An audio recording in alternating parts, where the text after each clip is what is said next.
Hey, everybody. Welcome to the first Choose Hope podcast. And today we are here with Jodi Smith. We're going to talk a little bit about nutrition, how that relates to cancer, and some other things as well. My name's Jesse Mizell, and I will be your host for this. So thanks for joining us. And Jodi, if you'd like to just tell me a little bit about yourself and Sure. your background with nutrition relating to cancer. I'd love to do that. Well, I'm going to start way back about 45 years ago, or maybe a little more, when I was diagnosed with thyroid cancer at the age of 21. Okay. And I was really young, just had a baby, lots of challenges with a newborn, and these thyroid nodules that they were very concerned about. So that was kind of my beginning. Now, I didn't ever do treatment for that. I tried to do some natural things, take care of myself, in a stage of life where sort of couldn't be bothered with something like that. That sounds Okay. crazy, but when you've got a little one running around Yeah. and it's hard. You've got to focus in on being a mom. Uh-huh. And as a result of that, I was already working in the area of nutrition, but we moved to Indiana right about that time. And I had the opportunity here in Indiana to go really deep into nutrition. Okay. And even though I don't have a degree as a dietitian, I came in because I was practically working in food and health.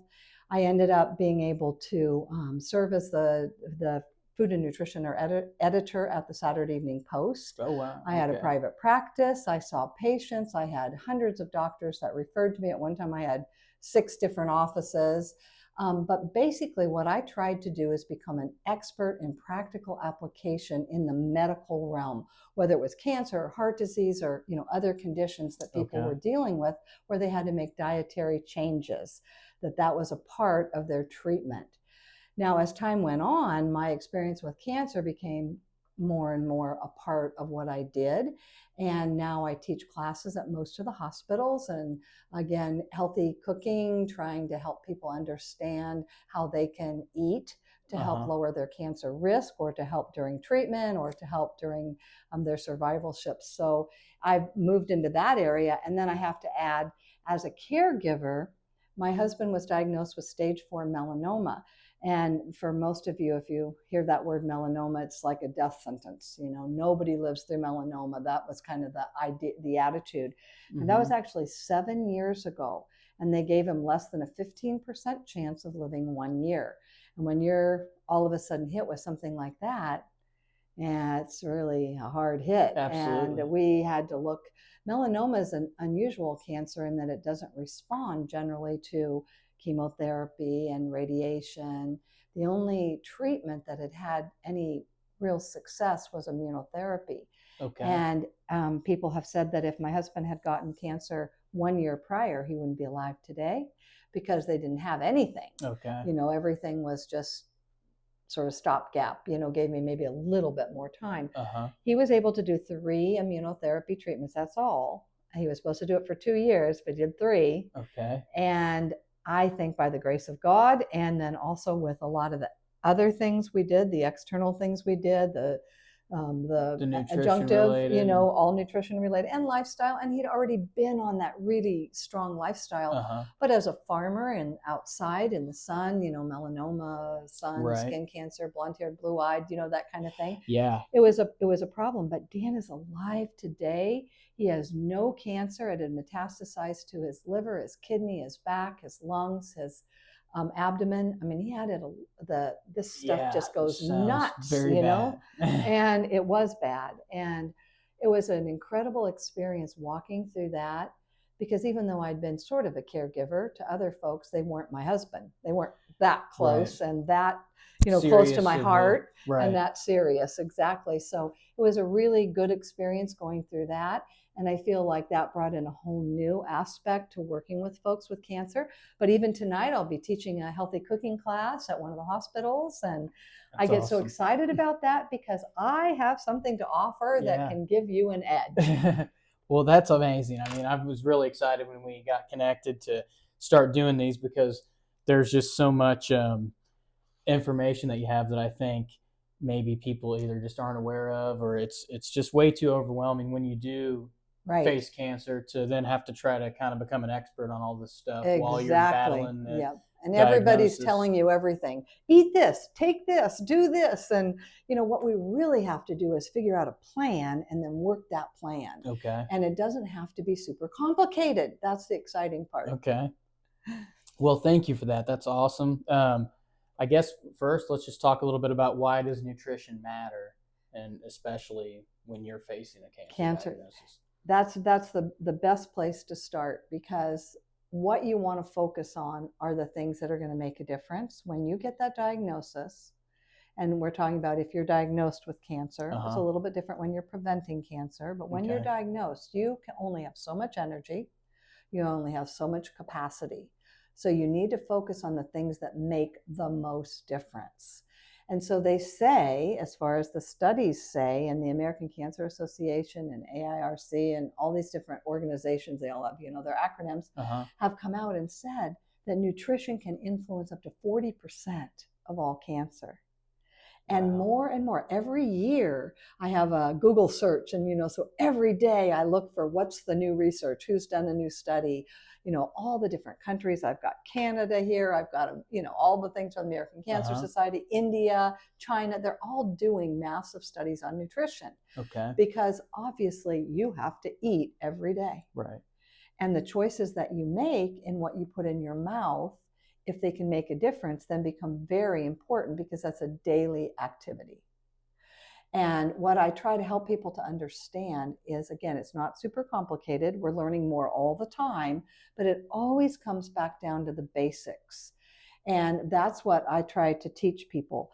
Basic nutrition. Are there super special diets for special situations, or maybe certain things you're doing because of a medication you're taking or a type of cancer that you have?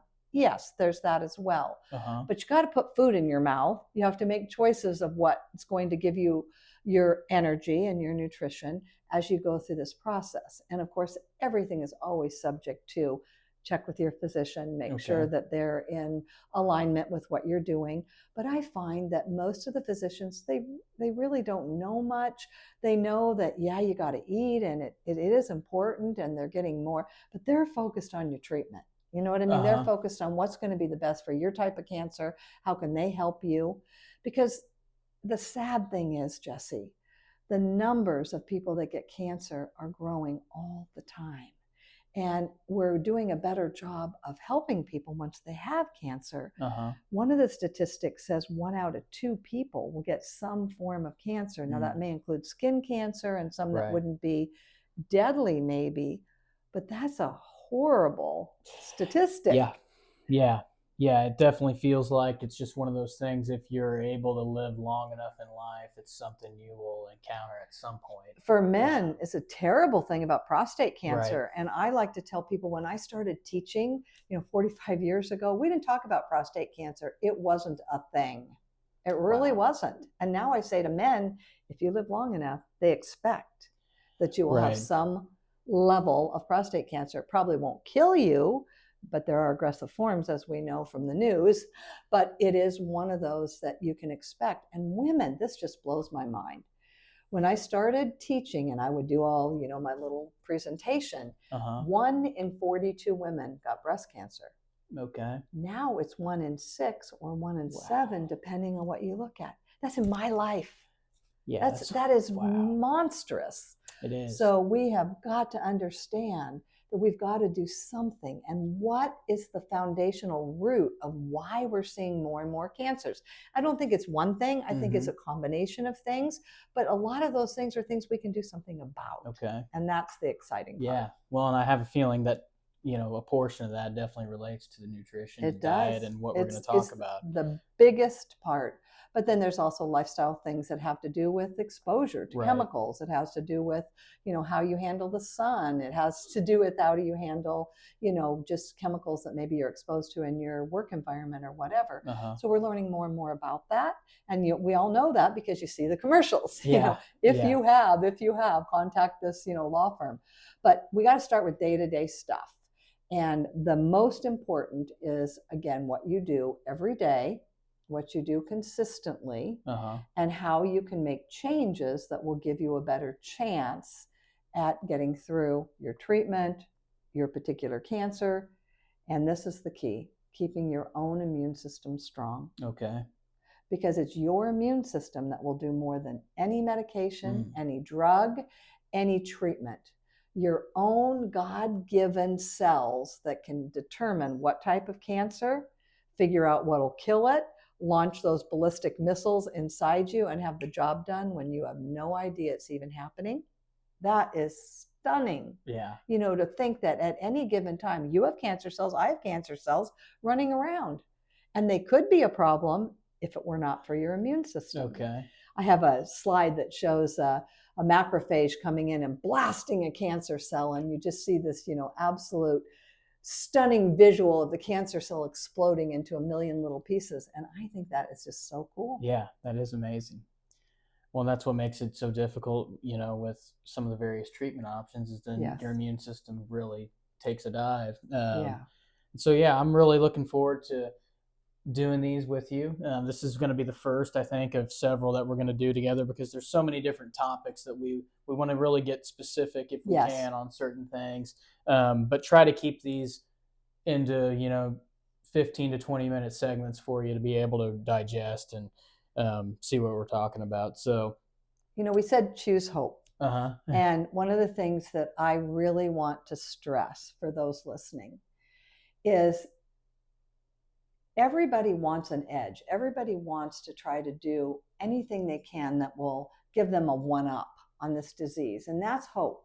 Hope that you can make a difference. Hope that your treatment's going to make a difference. The system that you have around you, your folks that are supporting you. But I am telling you that good nutrition is that hope that can get you through.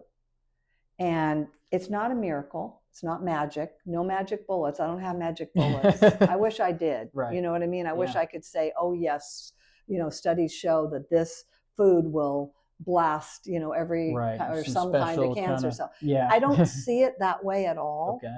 But when you say choose hope, there's hope that if we give our body what it needs, if we provide for our own unique system what it needs, then it comes through for us. Yeah. And that's a big hope. So those of you that watching, I know we didn't get into super specifics this time, but I want you to get in your mind, it's worth it to make dietary changes. What you eat matters, and you can make good choices or you can make bad choices. It's up to you.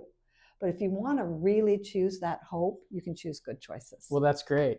And we're going to be talking more specifically in future episodes, right, about what those good choices would actually be. So thank you so much. This has been great for our first one here. And please stay tuned for the future episodes coming up, especially the ones with Jodi, where we're going to get very specific about nutrition-related things, to help you through your cancer journey. So next podcast, we go to the mat.